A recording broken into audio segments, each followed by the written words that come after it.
Intelligence System Analytic Computer is activated. All ISAC systems are confirmed online. Data scanned. Downloading files. What's up, guys? You listen to episode 148 of SITREP Radio, giving you the news and other happenings in the world of The Division. This week, we had the welcome return of the state of the game, and the dev team had a lot of info about year one. But first, my name's Mike, and joining me as always are my co-hosts, Roberts. Hello. And Luke. Hello. Hope you guys and our listeners have had a great week, and welcome to any new listeners of the show. What do you reckon, boys? Should we just get straight to it? Yeah, there's a lot of it. Let's just go. Wow. Someone's enthusiastic. Let's roll. State of the game. Okay, so this week on the first state of the game in a long time, there was a lot of talk about content for year one of The Division 2. They basically dropped a trailer of what is going to be coming up. I'm just going to ask straight away, thoughts on the trailer, what was kind of introduced. I know we're going to break it down and all the rest of it. I don't know the woman's voice. She's Well, this really isn't analytical. This isn't like the first video with her voiceover. I know. I just want to punch her in the face. Wow. Okay. I do not follow that sentiment at all. I'm joking. She's very robotic. I don't like it. Yeah, she's quite robotic. I'll agree with you on that one. I'm kind of loath to agree with you on physical violence against women, though. She's a robot woman, though, so. Well, yeah, true. It doesn't really count. Yeah. Anyway, get back on track. Thoughts from the trailer. Come on, guys. It's going to happen a lot, by the way. I liked I'm in it. one of my moods where I have to just derail everything every 5 seconds. Well, to get back on track, I enjoyed the trailer because it was all new stuff. Like, we didn't really know pretty much any of this stuff coming out, did we? There'd been rumours of this and that and whatever, but none of it was confirmed until this trailer came out. So I sat there aghast, mouth wide open for the full, 2-minute trailer or whatever it was. I really enjoyed it. And I really enjoyed the state of the game, by the way, as well.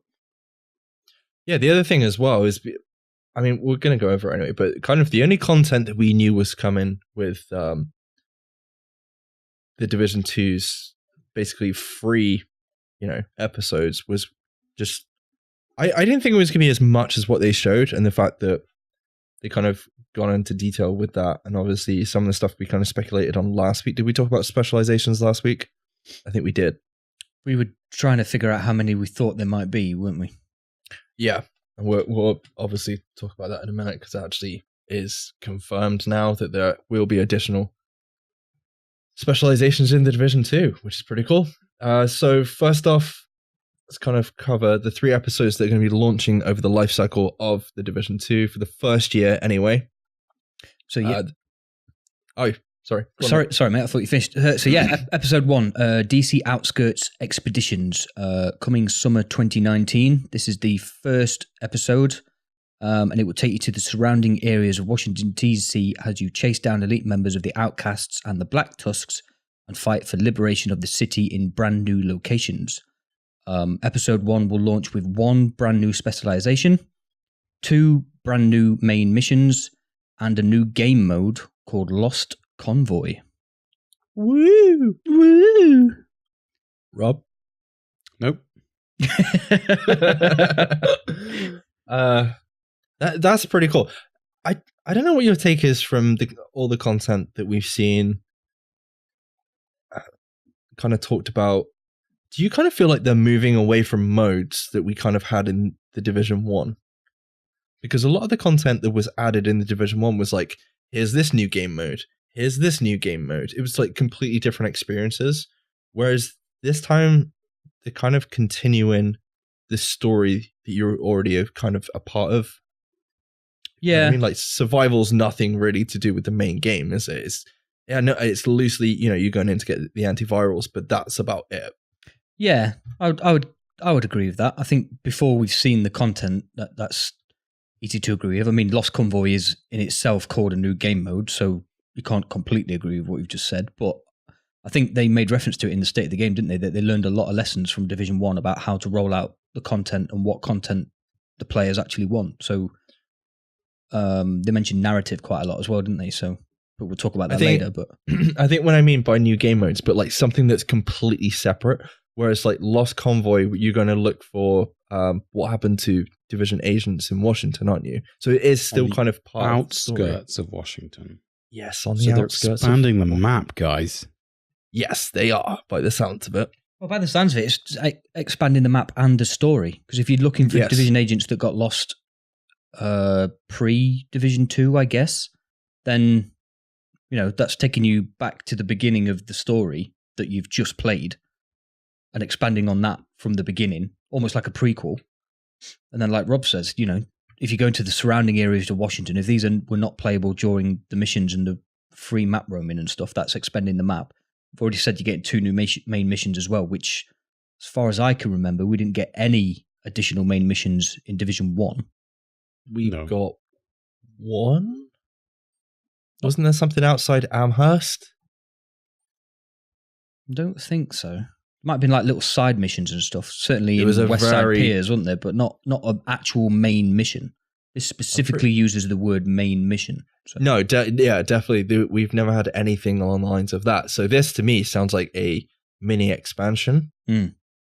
You know, when they first originally talked about episodes, I wasn't expecting this much content in the actual episode itself. I was just expecting, like, oh, because it's free, it's going to be minimal. We're probably not going to get that much. It'll be like a mission and maybe some additional vanity stuff. Yep. Yeah, I know it's wrong for me to kind of judge it like that, but you look at like the past content that we've had before, especially on the launch of the Division 1. What did we have? We had Conflict, which was like HVTs and stuff like that added to the open world, and Falcon Lost. Yeah. And then Clear Sky was brought in obviously later, as well as Underground. So this, like, already just in that first episode steps up. Plus, that's not including the other stuff that you're going to be doing, like your contracts, your projects, and all the rest of it. I'm sure there's a lot that's not listed as well, like they're doing PvP maps and stuff. Yeah. Are you happy that we're going to get one specialization per episode? Yes. Yeah. Gives time to kind of factor in each one into the balance. I think I maybe even said that I guessed at that last week, maybe, when we were speculating. Didn't we say this a long time ago, though? About adding specializations. I'm pretty sure we said about this a long time ago. About they could actually... It's kind of a logical sort of, you've got 3 at the beginning, you've got 3 episodes coming. It kind of makes sense to bring one out per episode. Yeah. It's a logical conclusion. You know, a lot of people have jumped to that conclusion because it's so, like, obvious. Yeah. Okay. Rob, over to you. Episode 2 is called Pentagon: The Last Castle. I'm not sure where we're going with this, but they've turned the Pentagon into a castle. Yeah. We called it, guys. We said Pentagon like months ago. Months. I'm a bit annoyed that it's not a raid, but I'll take it. It's going to be like a game mode inside the Pentagon, sort of, maybe. Don't know. Well, yeah. I mean, judging from what they said on the trailer, you know, the fact that the last castle is going to bring you, obviously, the Pentagon, but also you're going to have to unveil the secrets that lie beneath it, as well as the fact that it's a well-protected maze. That itself is pretty cool. But I was listening to this and I was like, dude, it's I can't remember the name of the place, but Taken King. What was the place we went to in the Taken King in Destiny? It is so much like this. Oh, yeah. I can't remember. Was it? I can't remember what it was, but it was one of like the big content drops that they ever did for the Destiny ship 1. in space in orbit of Saturn. Yes, and I know people are probably like, it's blah, blah, blah, and shouting at us now, but I can't remember off the top of my head. But one of the cool things they did is they literally took something like this. They took a place, and they added all these secrets and little hidey holes and all this little stuff going on, and it was so cool. And the fact they're bringing it to the Division 2, I'm on board. Plus, the Pentagon. That in itself is pretty cool. That's going to be pretty iconic. Looking forward to that dropping already. Yeah, I hope so. And obviously, alongside that, we're going to get another specialization on top. And episode 3 will drop in winter of 2019. The third episode is going to basically end year 1 of the Division 2's content, pave way for more thrilling content, and it will include 1 new specialization. That's all that's confirmed. But they did actually state that it's going to end the story of the Division 2, but leave room for more content to come in the future. If you listen to the trailer, it does actually say that. So year 2 confirmed then, yeah? I would assume so, yes. I mean, I imagine we haven't got a lot of stuff confirmed for that because it's still in flux. Yeah, I was about to say that they were very vague. Yeah. On that last one, they're like, "Yep, there's going to be a third one. That's it. You get a specialization. That's it. Okay, leave us alone." Not that is anymore. more than we ever got in year 1 of the season pass being mentioned. Do you remember? We literally got the names, I'm pretty sure, of every single one. Yeah. And that was it. I think you might be right. But literally the names were pretty fucking obvious what they were going to be, though. Survival, Underground. Yeah. The only one that we kind of had to guess at was the last one. Last Stand. Yeah, it was called Last Stand. Like, we didn't know what that was going to be. It's obvious now. But there's a game mode called Last Stand, but... Yeah, but it could have been anything. You could have had, like, survival. You could have had a couple of main missions. We literally knew, okay, there's going to be a game mode. It's going to be a survival game mode. Do you know what I mean? Like, an underground. Oh, okay, we're going to be going underground and doing stuff. But this is so much more than what we got back then. And it's free, depending on the next couple of bits. No, it's still free. All the episodes are free. It is free. It is free. Let's not the DLC. Let's not try and fucking play those sort of games. These are free. No matter how much more money you want to spend in the game once you bought it, the episodes are free. Obviously, if you want to throw more money at Ubisoft at the Division, you have the ability to throw as much money at it as you want. You throw money at me as well if you want. I won't do anything, but I throw a brick. Well, I'm sorry, that felt really harsh. I might run if you do that. You ain't running. You'll have a panic attack. No. I know. Wait, that's only if you drink Orange Relentless. I missed that. That was funny as fuck. Back on track, guys. Come on, back on track. Back on track. Anyway, special mentions. Okay, so pretty much the end of the trailer kind of ended with obviously talking about content after year 1. Speculating now, there's probably going to be a year 2 and hopefully a year 3. I would imagine, judging by how they've handled the first year, that's pretty cool. So, I'd be amazed if there isn't a year 2 and a year 3 based on the fact that they managed to milk Division 1 for a year 2 and a year 3. So, year 4? I don't mean milk in a bad way. I meant like, there's already more in this game than we thought we were getting, and they're bringing us all this extra stuff in year 1. How far do you reckon it'll go, though? Year 4? Depends, doesn't it? Yeah, it depends. They already started making Division 3. Possible. Very, very possible, based on when they started making Division 2. Just 2 weeks. I need to send that tweet. I know the one you're on about. Possibly year 4. I mean, it depends how they want to go with the live game model that they keep talking about as a Ubisoft sort of franchise idea, don't they? That all games are going to be live games as opposed to just keep releasing sequels and stuff. So, well, that's the thing. People want to play with their friends nowadays. Like trying to go off and play a single. Maybe it's just me. I don't know. But trying to go off and play a single player game by yourself, and like all your friends are playing together, and you're kind of like, I want to have these story focused games, but I also want to play with my friends. And if you can bring those together and have them in an ongoing live service, I'm not saying they're a good thing. They're probably not, like having a live service and all the rest of it, because it depends, obviously, the money that you're paying into it. I mean, I was like watching Upper Echelon, and obviously they've got huge thoughts on stuff like that. But it is a good thing if it, we're not paying anything for the first year at all. So it definitely works in our favor at the minute, doesn't it? You're literally just buying the base game, and then you've got all the episodes for free.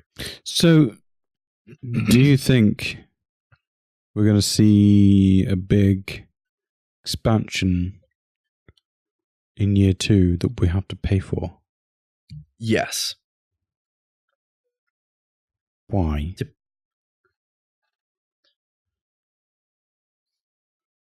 I just think it would make sense. Okay. I don't know if you agree with that. I suppose it all depends on how much money they make off the characters. Yeah. I mean, it depends how many copies of the game they sell. I would assume it depends how many season passes they sell, how much merch, and all the rest of it.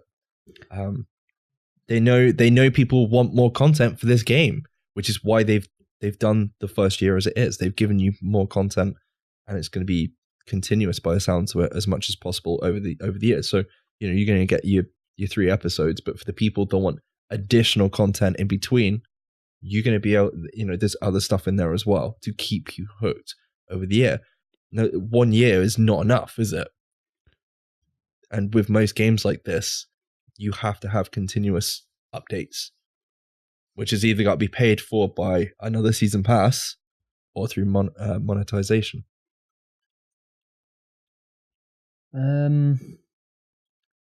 I don't know about the big expansion that's paid for, and I've got a couple of reasons for that. One is how well they've handled year 1 with most of it, if not all of it, being free, and how much good publicity that's shone upon the developers.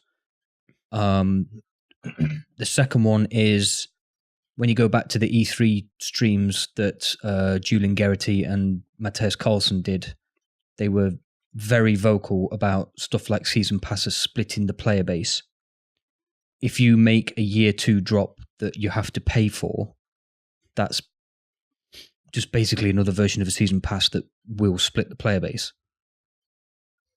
I know it's different to a season pass, but in effect of, you will have people that don't want to pay for extra content, and you will have people that will want to pay for extra content. Therefore, by definition, you're splitting the player base, which is something they didn't want to do. No, I understand that, especially for the first year. I get the logic of needing to pay for a year 2 pass. Again, that doesn't split the player base. And I get where you're coming from, Mike, with that, if it is a big expansion, you would have to pay for it, i.e. Destiny 2 or whatever with their big expansions. Really regretting asking this question. I just want to jump in there. Like, I'm not even thinking in terms of a big expansion. If they come back and they're like, year 2, we've got 3 more episodes to cover you for the next year with additional content, game modes or not, all the rest of it, but you have to buy a season pass to access it. That's different then, because that's not what Rob asked. Rob asked a big expansion, would we pay for it? I think no. What you're saying now, I say yes. Year 2 that is the same as year 1, I'd buy it now. Yeah, I think that is more likely than a big expansion. But I will say it wouldn't be any different in my head, because if they did a big expansion to start with, right, very similar to other games that have that model, then the rest of the year they tend to add content updates anyway, which they deem as free updates, but they're not. You've already paid for them. If you see what I mean. So it would be the same thing. That's how I'm thinking about it in my head. Yes and no, because it's that initial outlay again, isn't it? I'm not. If you're making content that you have to pay for, as opposed to the year 2 pass, which would be like the year 1 pass is going to be, is like vanity items and little bits of rewards that aren't massive content drops. If you split that content drop between people who will pay for it and people who won't pay for it, you're splitting the player base again. Yeah, but at some point, I don't want that to be the case, but you're seeing it in other games, and it is a normal thing that does happen. And I can understand that they definitely don't want to do that, but I wouldn't. What I'm saying is, I wouldn't be surprised. I wouldn't be surprised if it happens. Would I want them to continue free updates for year 2? Yes, as long as we keep up with the content that we've got for year 1. Do you really want to go into a year 2 and 3 like we had with the Division 1. And I'm not saying all of it was bad. I'm just saying there was huge content gaps in year 1. Do you even not year 1, sorry, in the Division 1. Do you even think they're even thinking about year 2? I would like to hope so, yeah. I think they know what episode 3 is. They just don't want to tell us yet in case they change their mind. No, I think just in case we needed 1.4 again. Yeah, possible. Yeah, that's the other thing that scares me. Like, you look at all the dates, the release dates for everything. Yeah, we are literally hitting the same thing over again. I'm like, man, this is like deja vu. That was my initial opinion of like, why are they being so vague? Oh shit, no, they know something we don't. Oh no. Yeah, sorry, Rob, you forgot to mention in between episode 2 and 3, there's going to be a 1.4. Did I not mention that? I'm joking. I'm just going to say that now. 2.4, surely. Well, no, yeah, we did fail to mention that they also stated they're going to do regular updates of quality of life improvements and bug fixes, new events, loot, cosmetic, and much more. Yeah, there's a lot. And obviously, you're going to get your daily, weekly progression plus resets. Apparently, it should happen during they said maintenance on a Thursday. That all the resets are going to happen one day, which was never a thing in the first game. Like, it was like one was Tuesday, one was Thursday, one was Friday. Vendors were Friday or something? Well, yeah. Technically Saturday, depending. When you got up or went to bed. See, I liked it that way because you had something different to do on a different day. Now, when you get a reset all on a Thursday, it's just going to be a rush. Like, shit, what do I do first? You're going to have to give yourself a calendar to do content, aren't you? I don't know. I kind of like it because you can jump in, you can do obviously all your dailies. There's going to be like resets on raids, and I would assume other pieces of content as well. And then Dark Zone for the rest of the week, or Skirmish, or do you know what I mean? Yeah. Yeah, I like what your head's out. Yeah, that's good. Well, I'm just kind of think of, it's it, other kind of games we've played. This what we've done. We've done our weeklies, and then we've gone, right, cool, let's do that. Now let's do shit we want to do. Well, the thing is, not only have we got, obviously, the raids come in, you've got the episodes, the content with that, we've got PvP in Skirmish, and we have Team Deathmatch, not Team Deathmatch, Squad Deathmatch soon as well. No. Fucking Domination. Strongholds, Roberts. I was getting to that. Sorry. So they're going to be a huge part of the structure of the game, and it's going to be one of the hardest content that you will play.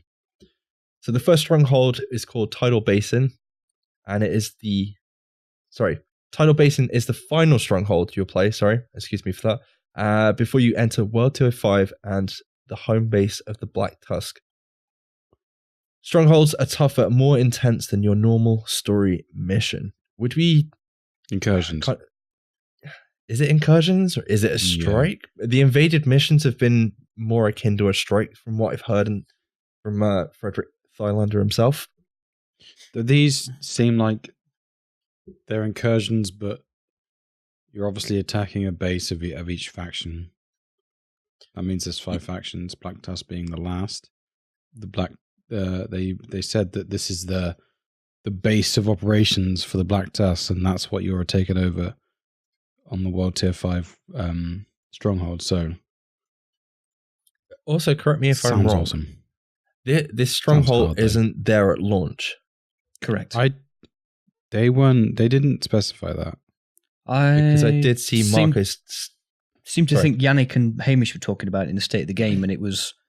I think this is like the first non-episode update that will come after launch, I think, is what I heard them say. I might be wrong, but they with them giving it the name, it almost sounds like a mini content drop to me.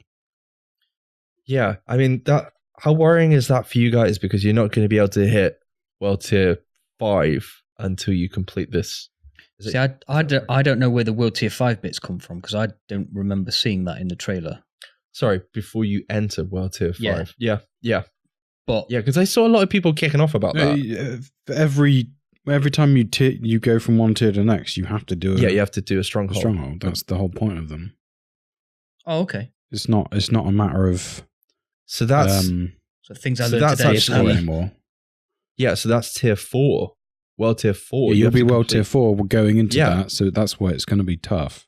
But doesn't that kind of throw it out a little bit with the fact that you're not going to be in World Tier 5 until you do that, but then that's coming out after launch. We don't know when it's coming out. No, true, but it could be like 3 We months don't know down the how line. long it's going to take you to get to world tier 5. True. A lot.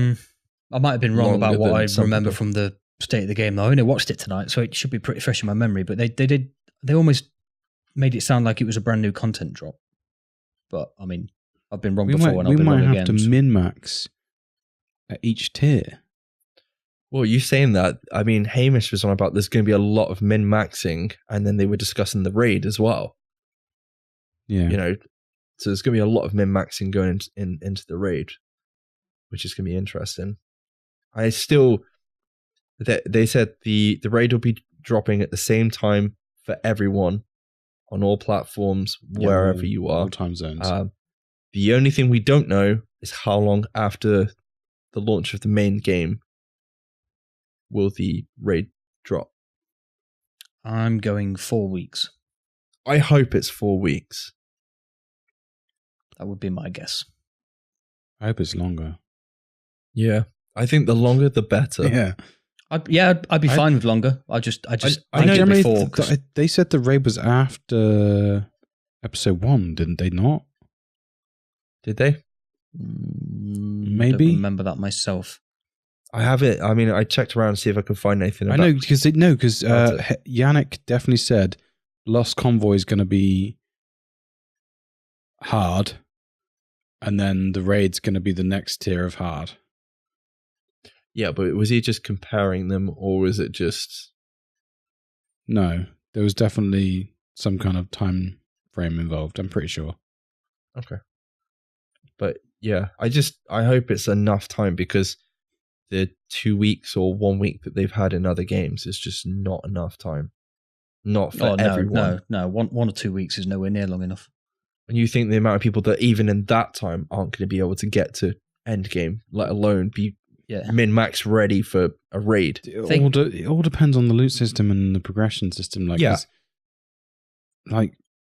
Yeah. They gave us a survey right now. I would tick the box that says 6 to 8 weeks. But I know what content creators and streamers are like, so it's going to be more like 4. Because they'll at 4 weeks they'll be itching, thinking, "Come on, give us the raid. I need something to do." That's basically what's happened in Anthem. Like, all the content creators have burned through everything, and they're just like, we have to wait till May to get a raid-like activity? Yeah.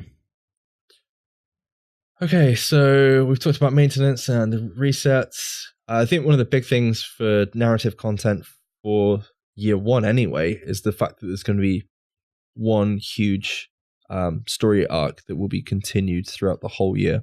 I think that's really cool. It's something a lot of people wanted, even us, for the Division 1. So the fact that they're going to continually add story is freaking awesome. Yeah, that's one of the biggest things they took away from the Division 1. I seem to think they had admitted on one of the very old State of the Games that they were amazed that people cared enough about the story to want more story at the end of Division 1's life cycle, weren't they? So, again, another lesson they've learned heading into Division 2, and I'm going to be grateful for it, to be honest with you, because I loved the story of Division 1. Yeah. Okay, so we kind of speculated on it last week with regards to specializations. Obviously, kind of use Marco Style as a reference. I think Gamerzone, Germany, German website. But it has actually been confirmed that there will be 3 specializations at launch. However, as we've previously discussed, there's going to be 3 more over the course of the year that will have new specializations, trees, and new signature weapons and new playstyles as well. Are you happy with that? Yeah. Minigun, confirmed on State of the Game by Hamish. It was a very, very, very thinly veiled hint, wasn't it, that one? Flamethrower because IFMs. And my last suggestion would be very much like a t-shirt launcher. Have you ever seen a t-shirt launcher like a rock show? Yeah, but you wanted a t-shirt launcher for adult toys, if I remember right. It's going to shoot black mambas. That's going to be the third one. Okay. That's my guess. For those probably going to be wrong, but that's my guess. For those less intuitive than yourself, Rob, could you explain to our listeners what a black mamba is, please? No, Google it. Don't Google it if you're a boy. Or do Google it at work. It might start conversation with people you've never talked to. Hey, Rob. Don't tell me talking about, dude. You might talk to the other two people that you work with. I think two of your suggestions are highly likely, Rob. One of them definitely not. Okay, well, let's be honest. Like, I know Rob, the flamethrower is a bit edgy, isn't it, I guess? The other one as well, a lot of people are speculating that we could see a compound bow. Something from Crisis 3, if anyone remembers that. I played that recently. It's good. Because cloak engaged. Some of the NPCs have actually got compound bows in the game. So Yeah, they do. Factions use those, which is pretty cool. And obviously, you've got flamethrowers in the game. They were in the first one. They look to be making a return in the second one. I thought it could happen as well, because there's RPGs in the game. My only issue, Rob, unfortunately, is if we get a flamethrower in the game, I hope we've got the ability to create, like a perfect replica of Jake Gyllenhaal. No, I thought you were going to say give you flamethrower a name. What? No, I was trying to do a throwback to your freaking IFM world of Yeah, but if you remember correctly, Mike, the flamethrower was the main protagonist of the story. Jake Gyllenhaal was just someone who carried him around. Okay. And I would give you an episode number, but I don't even think that's a good idea. Yeah. Are we happy the fact that we're gonna have new specialization trees and new playstyles? It looks like every single specialization is going to tie to a skill. Yeah, I like it, especially by the time all 6 are out and you have got quite diverse team makeups for when you're doing the raids. End game content. Yeah. All that sweet end game content. Sorry. All that new sweet stuff to do. Go on, Rob. No, sorry, you keep going.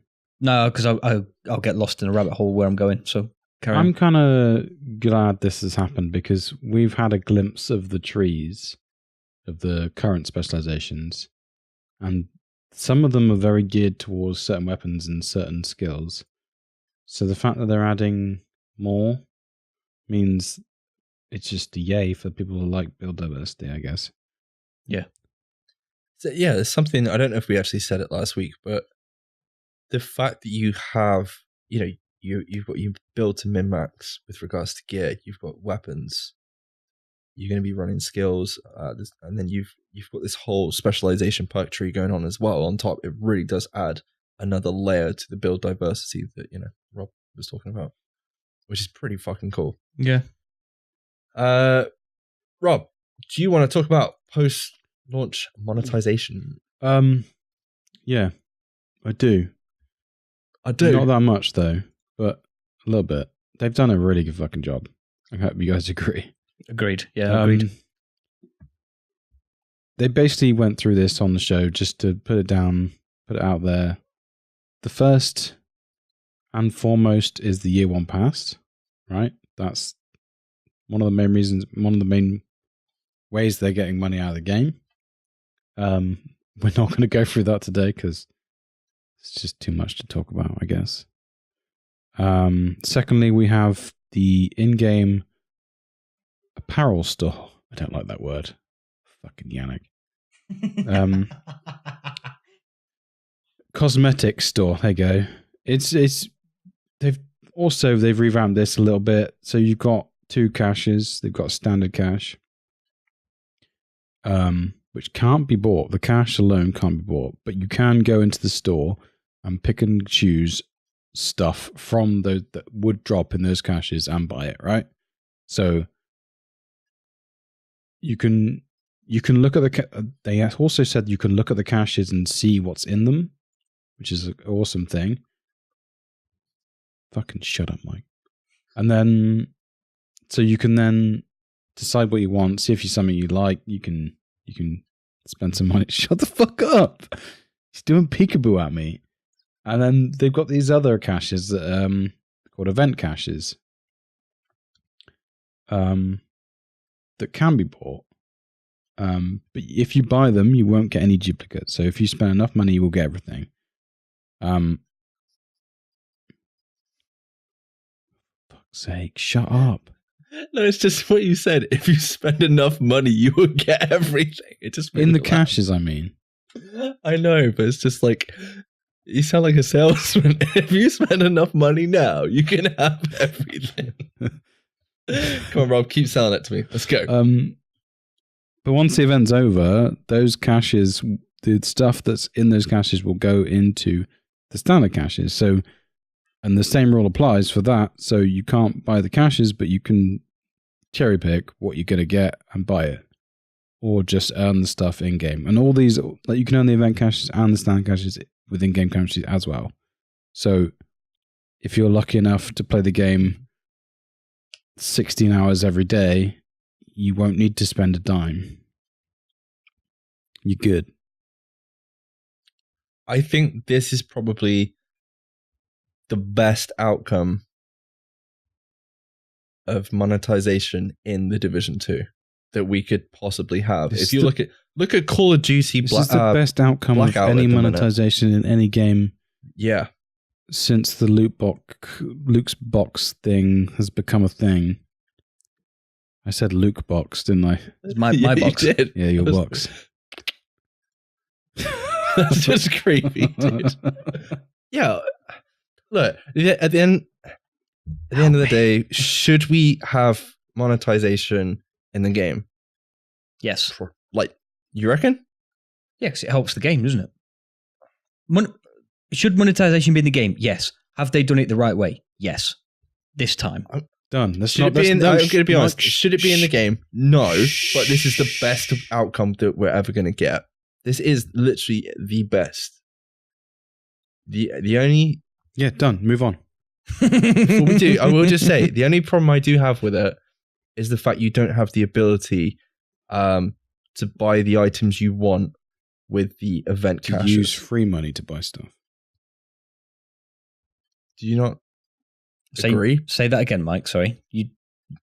With the standard cache, you can choose which item separate to the cache that you want to buy.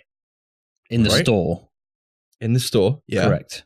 But you can't do that with the event cache. So it's still RNG at that point. Until the event is over. Yeah, I completely understand that. I still would like the fact that I would still like them to give you that opportunity. So you're impatient then? No, I'm not. I just think like that's one of the things that people complained about with the first game was... But all you have to do is be patient and wait for them to be I think with the event caches, what will happen is the people that want all of the things, people will buy the event caches because as I say, the people that want to collect the apparel will buy enough, and you can't get duplicates in these event caches. So if there are 10 event caches, buy 10 of them, you've got everything. People like me and you who don't necessarily care about vanity, but if we see a sweet hat or a sweet jacket or whatever, we will have some patience, we will wait, and we will pay for it once it's in the store because we only want that one thing. We don't want the nose ring, and we don't want the tattoos, and we don't want the fucking headphones. We literally want the sweet hat. I want the headphones. I think, well, fine, you can have the fucking headphones then.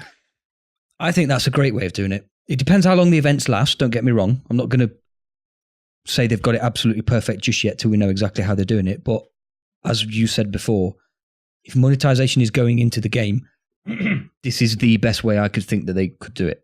Because there's no duplicate, so you're not wasting your money. If you want everything, you can get everything. If you want to have some patience and buy just the little bits you want, you can have it. And if you don't want to spend any money, you don't have to. And if you play the game enough, you will get everything.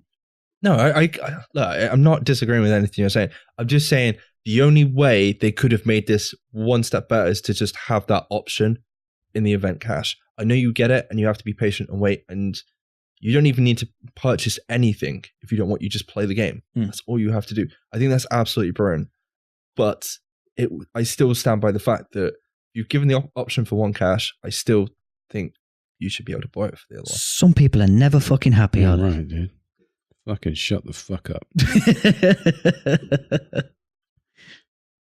So now that we know what's in the year one pass, and now that we know that we can spend extra money if we want to, but we don't have to, and still get everything, how quick are you two going to buy the year one pass once they make it available to buy outside of pre-orders? Go on, Rob. I've already got the year one pass. You've got the Ultimate Edition. I bought the Ultimate Edition. Oh, my bad. I thought we'd all bought the DZ edition. My mistake. There was a lot of shit about the year one pass this week. Sorry, let me just put my end in before you start. You putting what in? The tip in.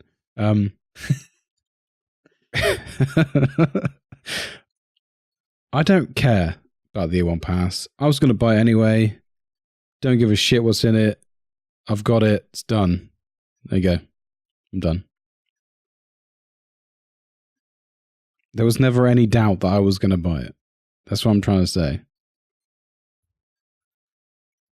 Over to you, Mike. I will probably buy it. No, I will buy it. That's the thing. I will end up buying it. But the great thing is the opportunity of not having to at all, because of it being free. All the content is free. Yeah. So is it worth buying? Is it worth buying the season pass if the majority of it is early access to content and specializations in the game and other stuff? I think it really depends on how patient you are as a gamer, and we know what the community's like. As podcasters, guys, you kind of have to buy it. Otherwise, our show's going to be a week. Right. Okay. I was going to include that argument in my answer, and I thought, do you know what? That's going to make me sound like such a little bitch that I'm not going to say it. But the other thing is, me and Luke don't have the season pass at the minute. Correct, Luke? Correct. I bought the UK DZ edition, which does not, thank you, Ubisoft, come with the year one pass, like our American brethren. Well, unless, the only current season pass you can actually buy is on Amazon. It's £32.79 for the season pass, but it's on Xbox.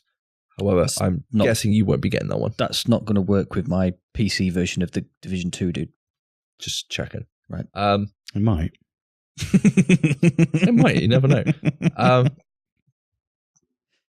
Do you really think there's going to be a world, right, where you and me wait a week to play the same shit that Rob's playing? Are you fucking kidding me? It's not going to happen, ever. No. He's just going to spend the whole fucking week going, oh, this is so good. This is so good. Don't he want did you it guys with to fucking buy Anthem whilst I was playing The Division. I kind of don't want you to buy it now. Too late, sucker. Damn it. Yeah, that would be a life not worth living, to be honest. It would be horrible for you guys. But yeah, I mean, I'm with Rob. The fact let me choose my words very carefully, because I ordered the Dark Zone UK edition the second I had enough money to order it, because the Dark Zone version came with the sweetest of all three statues. And I still don't forgive myself for not ordering the Division 1 statue. So I surrendered the year one pass to make up for the mistake that I made with the first game. I knew that the year one pass would be available separately. It just made absolute sound business sense for them to release it separately. I mean, why the hell wouldn't they? I'm going to buy it the second it's available on PC, I think, to be honest. Because 7-day early access to the episodes and the narrative content, yep, great. I can just tell Rob to fuck off and leave me alone for 2 days so he doesn't spoil everything. exclusive like classified assignments and the extra bounties and stuff, great. Just more content that I can do. I know it's not exclusive content. It's just little extras of stuff that other people can play. Great. I want more. We wanted more in Division 1. We're getting more in Division 2. Why would we not pay for it?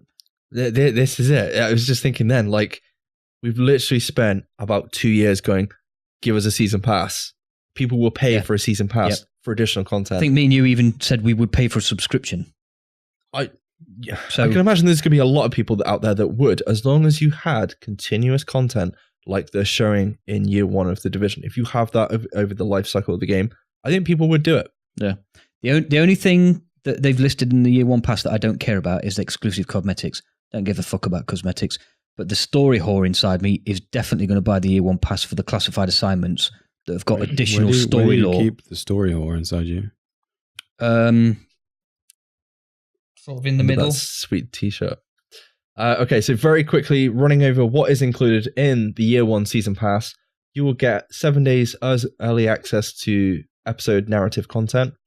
You're going to get the instant unlocking of any year 1 specializations. You won't have to do any gameplay to unlock the specializations. That side of it, I'm kind of bummed out about, but Rob reckons we'll still be able to go and do the content that people who obviously haven't got the season pass will have to go do. I kind of want to do that. Like Luke said, you're going to get access to exclusive classified assignments, which are actually going to provide more story behind the events leading to your arrival in DC. And you're going to get additional bounties and projects, bounties to special tasks. HVTs. Basically HVTs. And you're going to get 1 additional bounty per week and an extra project for you to complete. Which just means more loot. Challenging mission. And finally, as Luke said, exclusive sweet cosmetic items. You're going to get the Agent Ward outfit and the Scout emote. Scary. It says the perk ends March the 1st, 2020. So that's a year after this podcast. Yes. So that's not technically a full year from the game launching then, is it? Yeah, that's false advertisement, isn't it? Oh, Ubisoft, you sneaky devils, you. It's season pass, not year pass. But you think, in theory, all the content should be out by then? Oh, yeah. Definitely. Do you know what? I like that they're calling it a year 1 pass now and not a season pass. Makes me think there'll be a year 2 pass, which I will buy. Let's not go down that. I think. Again. No, I don't want to go down that again. But I will say, you look at the other Ubisoft titles. Just saying, guys. Yeah. For Honor, Ghost Recon, Robert. What? Rainbow Six Siege. They all have season passes. What's Rainbow Six on now? Is that year 4? Yeah, I bought the season 4 not that long ago. To be honest. How much Siege have you played since you paid extra for content? Quite a lot. Rob? I haven't played any of the season 4 yet because it's not out yet. Comes out probably the same week as Division comes out, so I probably won't be playing much. Probably, yeah. Just before we do leave, you can get year 1 pass with either the gold or ultimate editions of the game. In the UK. In the UK, you will only get, you can't get access on the DC version, which kind of sucks, but fucking Brexit. Yeah, that's like the biggest thing at the minute. We've got like, just blame Brexit. It's fine. Fucking awesome game coming out, and then like a few days later, we're like, kind of fucked. But we'll see what happens. Look on the bright side of Brexit, guys. We might all be employed in 6 months and just playing the fuck out of the Division 2 because we've got nothing else to do. Yeah, what about the electric Twitch in your streamers. house? We've all got savings. You can pay your electric bill from your savings. You'll be fine. It's fine. I can get like a bike to electric converter, right, Sam? See, done. And very quickly, big shout out, because there's obviously something before we do leave we probably forgot to talk about. There's an open beta this weekend, boys. Yeah, that would have been quite remiss of us not to mention that, wouldn't it? Yeah. So it's running from the 1st to the 5th, I do believe. Yeah. Early morning. Depends where you live. 5th. Yes. Fucking Australia. I'm not going to be about for this. Any open of it. beta. I will be about Monday, Rip. and I do believe we'll be streaming the open beta Monday. So after I was playing the technical test, which was the PTS for the open beta, I promised you and Rob that I wouldn't play the open beta because I didn't want to spoil the game for myself when it launches in 2 weeks' time. Well, guess what? And then Ubisoft said, oh, if you do this, or this in the open beta, you get free shit. So guess what Luke's playing all weekend? Yeah. Same with Rob. Yeah, Rob was like, son of a bitch. You were like, I'm not fucking playing it. I'm adamant. I'm not playing it. I need that Dark Zone crate backpack charm in my life. Like, need it. IRL. Anyway, to anyone that hasn't tried the beta, go have fun. We honestly hope you enjoyed the beta this weekend. Yeah, I'm looking at you, Chuck. Yeah, especially Chuck. I guess that's it for the main topics of today. I don't know if there's anything we missed. No, I think we're pretty good. Just real quick, actually, I want to agree with Hamish about something he said on State of the Game. I think it's wrong that you can't kill civilians. There, I said it. Oh, there was two things before we do go that we did miss completely. New gear. So they have said that they're going to have additional specializations, and it's still a loot gear game. And they're going to basically add more gear over the course of year one. And they don't actually have to be part of the big episodes, but they'll be scattered throughout the year. Random drops. Hopefully they're balanced, right? No, I don't want balance. Okay. Yeah, I forget you don't want balance. No. Fucking Sith. And also, exotics, boys. We're going to get some exotics at launch, but we'll get a few more sprinkled out over the course of the year as well. Yeah, I thought that was quite interesting that Yannick and Hamish said that there won't be enough exotics to fill every slot at launch, and you'll have to wait for some to come out. That was pretty fucking cool, to be fair. Pretty fucking kinky. No. Is there going to be an exotic dildo launcher? No. Damn it. I like the way you PC'd yourself throughout the whole thing at the end. You just fucking blew it. Spoiler alert. Spoiler alert. Anyway, questions and feedback. Got lots Robert? of questions. We do. We're a little bit behind as well. Okay, so Don't Make Me Put says a couple of things that I'd like you guys to discuss. I've seen a lot of people wanting changes to the armor kits and people wanting to be able to move slowly whilst using it or toggle to just press and not hold an animation for armor. I'd like to hear your thoughts on what changes there should be for that, and also should there be a shooting range in the base of operations? Rob? I'm loving the shooting range idea. And that'd be great. I would say the first bit that I don't know. I don't think that's his thoughts. I think it's more just a case of he's seen a lot of people thinking that. Yeah, I don't know. I think the armor's in a pretty good place at the moment. It forces you into cover. You've got 3 seconds to pop it. It's going to be more interesting when we have the specialization, because you've got to think we've got 3 different kind of armor plates now, right? That we know about because of the specializations, and we're getting 3 more specializations. So, what are the armor plates going to be like for those specializations? Ooh. Urano. He also sent another question. Should specializations be tied to certain weapon classes? With the base of the skill trees being revealed last week, I mean, who turns down 15% assault rifle damage and then there's no rifle damage at all? I mean, rifles are automatically 15% weaker than the rest. That's very interesting. Yeah, no, that interested me as well. The fact that there's some weapon types aren't in the skill trees, but now we Also, know. Well, yeah, but it's going to be like specializations. almost a year before we get this. This would be better being something added in when we have all the specializations.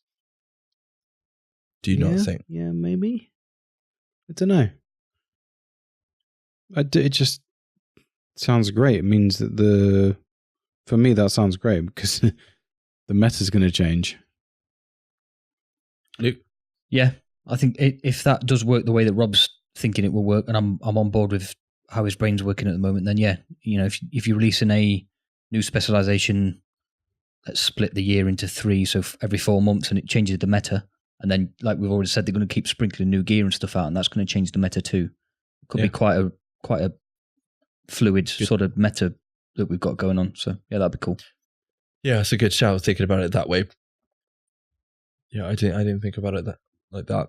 It's kind of like preempting the meta change already by adding the specializations further down the road, because people are going to build around the new specializations with the gear and all the rest of it. General Kenobi PSN says, sorry for the long post, but can you please throw a huge shout out to the entire Division 2 team? No other studio and development team would have bravely done a 24/7 live beta stream, knowing full well there would be issues and problems.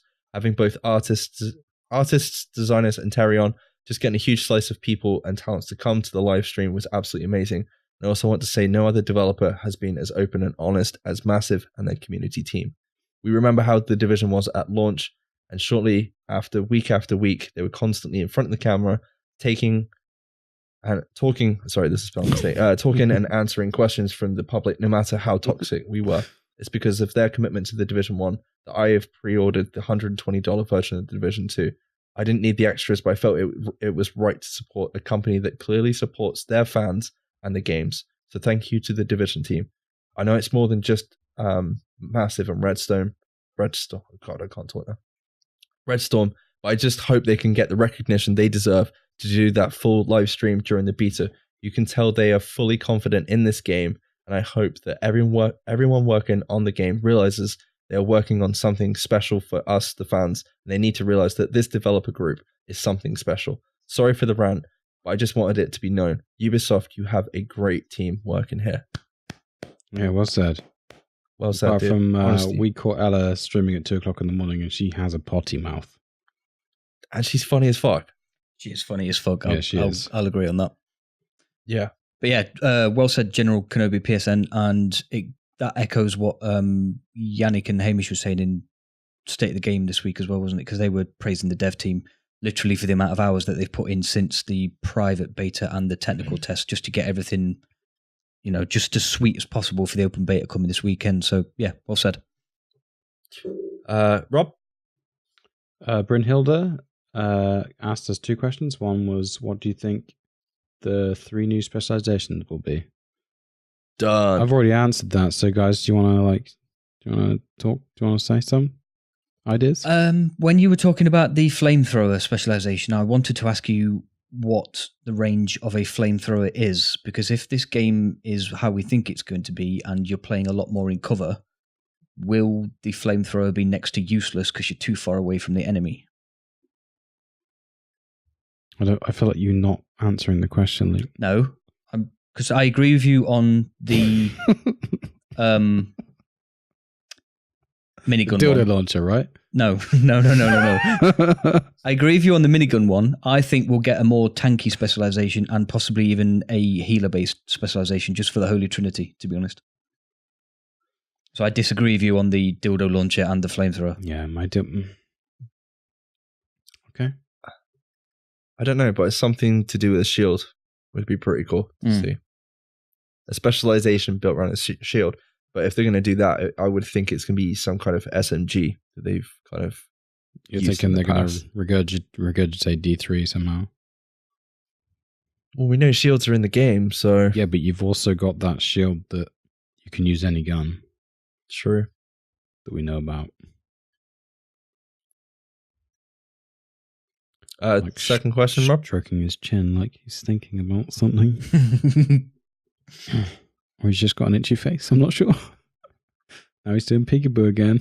Come on. Do you think we have the same issue balancing 6 specializations as we did with gear sets from Division 1? Probably. Possibly, but probably not, is what I meant to say, because of the difference in time between the the Specializations launching. I might be wrong in remembering how the gear sets came out in Division 1, but there was a lot in a short space of time, weren't there? So yeah, it was like 3 or 4 dropped per content drop. Yeah, which is obviously a lot more difficult to balance. I mean, he says it might be easier to balance. With the preview we got from the current 3 talent trees, they look very much cookie cutter and the same. Nothing crazy like striker stacks or nomad quadruple lives. That's something they've tried to take out of the game. They tried to basically simplify it. Also, the fact they've built the game from the ground up again. Obviously, we've seen a few issues kind of return, but I think one of the things that they seem to kind of have tried to build into the game itself is versatility on the balancing. Like, we know PvP is going to be separate to PvE. I would assume they've thought shitloads about the actual balancing itself with regards to the specializations, the gear, and the weapons. And then you've got obviously the weapon talents. You've got the mods. There's so much like going on. I would assume. I'm hoping I'm safe to assume that it's far easier to balance all that this time round, and then also showing from the patch notes that went live this week for the open beta from the private and the technical beta, how quick they can actually turn these fixes round and the balance passes as well. Yeah, that's a good point you raised there, Mike, about how quick they've changed stuff from the private beta to the technical test, and then I think they've even tweaked some stuff ready for the open beta as well. So, but yeah, I agree with you on the balance in the specializations. And another thing I'd like to bring up is, if they know they're bringing out 3 specializations in year 1 post launch, that obviously 3 have been balanced ready for the game launching. I would argue that the 4th one's probably already been balanced based on those first 3, because summer 2019. Let's go in the middle of summer and say it's coming out in July. That's only 4 months away from launch. I would like to think that one is, if not perfectly balanced, very close to being perfectly balanced, and there might even be PTSs and stuff to test these things out. So, yeah, they did talk about PTSs on the state of the game. It was like very brief. We'll discuss PTSs in the future. So we know there's going to be balance passes made, I would assume. And they're obviously going to keep taking feedback from the players. So keep putting it on the forums and all the rest of it. Keep giving feedback to the devs, because they do listen. They really do listen. Mm-hmm. Okay, next question comes from Bori the Butterfly. What part of year one pass? I can't even take that seriously. The tweaker, you mean? Yeah, sorry. Bori the Tweaker asks, what part of year 1 pass did you not like from tonight's announcement?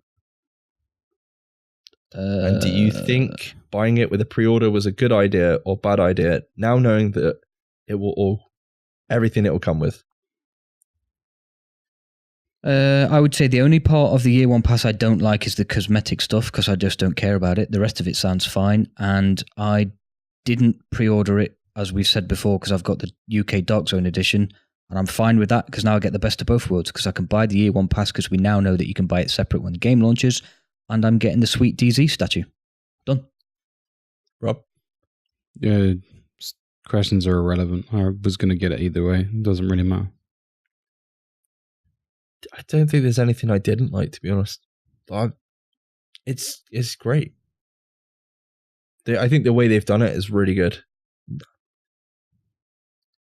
It's just a shame you've got to buy one at all. I think that's the only thing I didn't like. Rather spend your money on bagels. Well, yeah. And he also asked, when are you buying the year 2 season pass? As soon as it's available. Ditto. And last one for Luke. Oh, that's really cruel. Thanks, dude. Love you. So Snake762 a couple of days ago left us a nice big fat lump of feedback. It says, sorry this feedback took so long, but I work in sales and I've been on the road for 2 weeks. What concerns me with the game? Brand sets seem in a good place. I have some concerns with sets which have crit hit chance on them. Maybe metaforming combined with SMGs and range mods. Weapon mods, I love the positive and negative aspects of these. Yes. Health and brand sets, these will need to be increased in my opinion. The dreaded DZ and 1, 2, 3, 4, 5 exclamation marks. It needs to look darker. The PvP felt good. For those who want to stand in the open and heal, I suggest you pick another game. Roguing in Division 2. I loved picking chests and surviving the Rogue's Den run. Agreed. Most equal engagements I won. The uneven ones I lost. I even dragged some PvE snowflakes in. Please don't call them snowflakes. PvEers in, and after 45 minutes of following me around, we're getting desensitized to it all, which is great news.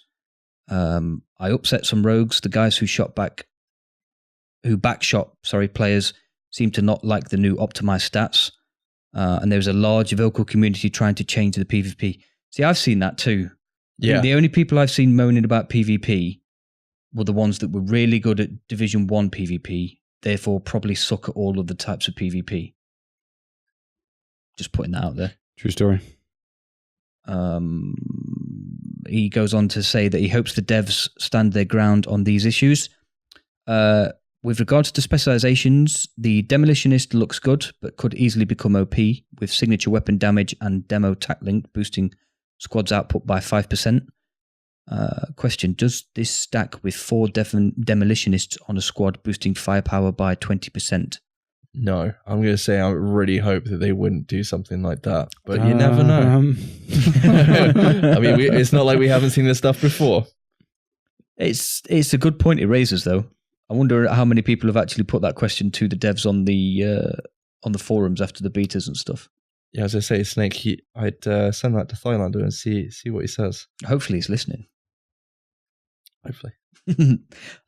Console versus PC performance. What the fuck are you on about, they all ask. I looked at loads of YouTubers and Reddit posts, and a PvPer called Mr. Meme brought this to my attention. He played for 2 days on PC and was not impressed with how the agent moved and did a negative stream on his thoughts. He may have also done a video. He then went to a friend's house who said he should play the game on a PS4 with controller for 4 hours, no keyboard, no mouse. He then did a video apologizing and said it felt good on console. Ooh. He believes the game is optimized for consoles with controllers. He then went onto YouTube and checked his videos. He noticed that PC YouTubers had far more negative feedback than the majority of console YouTubers. That's interesting. That is interesting. We're going back, boys. Well, I was just thinking, like, you go back to the Division 1, there's such a huge community on both Xbox and PlayStation. There really is. You know, coming from PlayStation ourselves. It would make sense to make the game for them rather than the PC hackers. Yeah. If I really do hope it does feel fluid and easy to play on role-playing Xboxes. On console. I think Luke would cry with the fact of having to buy something else this time around. Not buying a fucking Xbox, you can fuck off. The new Xbox is probably more powerful than your PC. Thanks, dude. Oh, that's brutal. He does say maybe those who have access to PC and console should spend a day on each platform and give feedback after the open beta. What do you think? What do you guys think? Well, that's where I was just heading, because I'm gonna bring this to Boris's attention. Boris the Butterfly. Yeah, because he's playing on Xbox and PlayStation this weekend. Boris the Sneaky Russian. Well, he's going to play the open beta this weekend with Chuck and a couple of other Discord guys on PS4, because Chuck's new beastly PC has not arrived yet, so he won't be able to play other than on PS4. So yeah, I think it'd be good to get his feedback on what he thought the difference was between the private beta and the on PC and the open beta on PS4. That might give us a bit of insight into what Snake762 is talking about with Mr. Meme. Be interesting to see if there is a massive difference, or, I mean, you know, they're talking about from the private beta, aren't they? So maybe things have been optimized even further since then anyway. I think it's going to be really difficult for us to tell, though, because, I mean, when was the last time you guys played a console? You don't need to play a console. Just plug a controller into your PC, dude. I know what you mean, but I'm just saying, like, if you switch between them quite a lot, then I can imagine you can kind of have an argument for that, for which one's better. But I kind of feel like you can end up being biased to one or the other if you play on one more than the other. You see what I mean? Like, if you go from PC back to console and you kind of go, well, console doesn't feel right. Is that because you haven't played console in like 3 to 6 months and you just like, well, the controls feel all weird? It's because there's a huge input lag. That's why. Well, there is that as well, but it's not about like console still is just as good as PC. Disagree. Anyway, I just want to thank everyone for sending in feedback and questions this week. It was hugely appreciated, and honestly, the amount of detail you guys put into this week's feedback is freaking awesome. So thank you very much. Actually, thanks, guys. I had a message from Brynhilda as well privately on Discord saying, "Can't wait to hear this week's cast. Keep up the good work, guys." Yeah, I just want to shout out to Dazza as well, who dropped by one of our streams. What's the matter, Luke? No, I don't know. I think I've killed him. Yeah, shout out to anyone dropping by the streams. It's been really good recently. Anyway, Roberts, that's it for today's show. Where can the listeners find us? You can find us over at SITREP Radio on Twitter, Facebook, and YouTube, as well as our personal accounts. Send any questions or feedback for the show to sitrepRadiopod@gmail.com, or you can find us on Discord. The link is in the show notes. We want to hear your thoughts on the news and topics we cover, so do be sure to leave a comment and join the discussion in any of those places. I hope everyone can understand what I'm saying, because I've had some feedback on Discord recently saying that people can't understand me. Well, maybe if you were less fucking drunk when we recorded, that would probably help. Luke? Please leave a review of the show using the podcast app of your choice. We genuinely enjoyed reading all the feedback that we receive. It usually is pretty excellent, and at the end of the day, it does actually help other people to find our show. If you listen all the way to the very end of the show, you'll hear all the juicy details about other awesome shows that are available on the Mash Those Buttons network.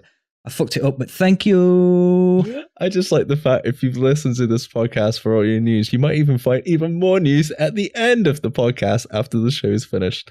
Anyway, we do live stream as often as we can, so if you're interested in dropping by and chatting with us whilst we play The Division and some other games, you can find us all over at twitch.tv/SITREP Radio, and we will be live Monday about 8 to 11 p.m. playing the open beta. We also have a mixer now as well, which is mixer/SITREP Radio, I think. I'm not sure. Link will be in the show notes. I like the fact the guy that set it up doesn't know what Shut it up. is. Sorry, dude. We have been SITREP Radio. Thank you so much for listening, and we'll catch you in the next episode. Bye-bye. Bye-bye.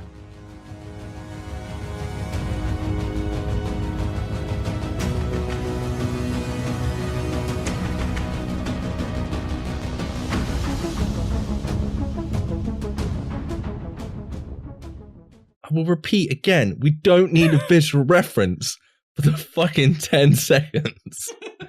Unless it's you physically pulling out, Mike, all right? Unless it's you physically pulling out your own pubes for that period of time, just to see the pain on your face. I mean, that's an image I didn't need in my head before we start recording a podcast. Thanks, Mike. I don't think I could do that one per second, to be honest. Could you imagine him do it? She's like, ah! Maybe nostril hairs would be more appropriate. Oh no, fuck that. Which would hurt more? I don't know. Depends where you're putting the pubes from, I guess. Wow, well, this is definitely the It's like, whoa.